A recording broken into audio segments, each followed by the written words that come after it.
go ahead and take you along with what I'm gonna make right here. I just used this printer, which is a Canon Pixma 5650, and it's basically a photo printer and a normal printer. It has a scanner and everything, and it prints really well for the price you pay for it. So I just printed out something for my pins.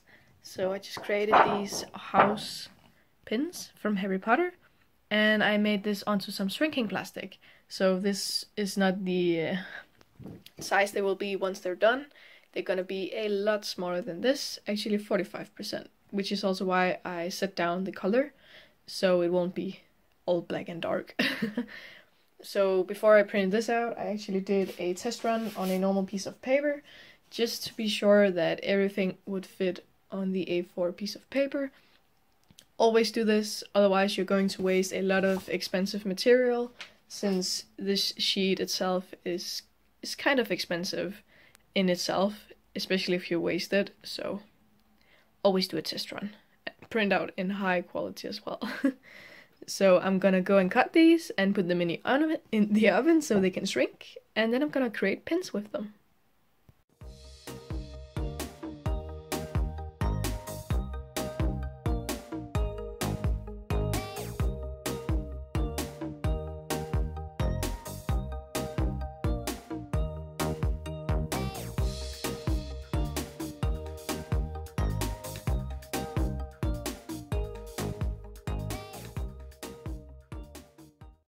So it became nighttime, but I just finished these off, and as you can see, they are tiny now. Yes, so they shrink quite a lot in the oven, and that's really nice. So that means they're basically pin size now. So I just need to glue on some pin backings, and I'm gonna use a hot glue gun for this, but you can use any type of glue that will hold plastic and metal together, so that should be fine.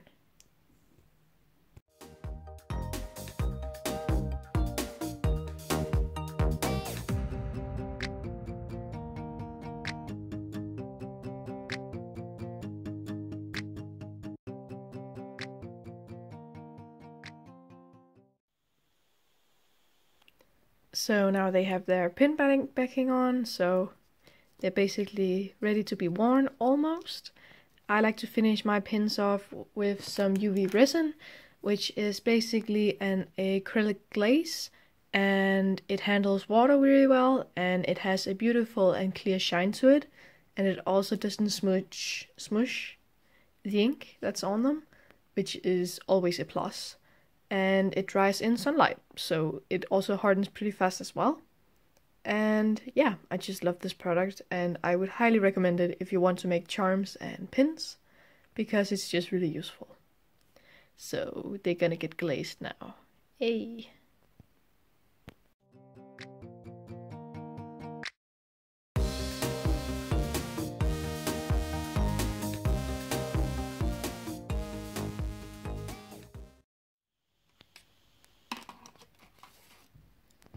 So now I have basically glazed all my pins. As you can see, they're super shiny, and I'm basically putting them on some thick cardstock, like this, with my artist name on, and I made a hole in the middle just because it's easier to put the fin through that way. And afterwards, I'm just putting them into plastic sleeves, so they are more protected. So yeah.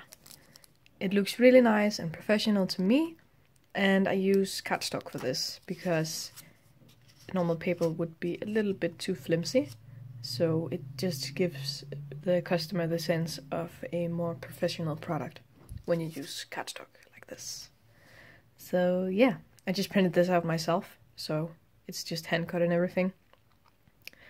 So I'm just gonna package these guys up, and yeah, I'll get back. I didn't really get a finishing clip for this video, but here's the finished product, and I took this to a convention and people seem to really like them, so that makes me so super happy. And I hope you guys enjoyed this video. I hope it was informative if you want to make your own pins, so leave it a thumbs up if it was informative, and until next time, remember to keep crafting, guys. Bye!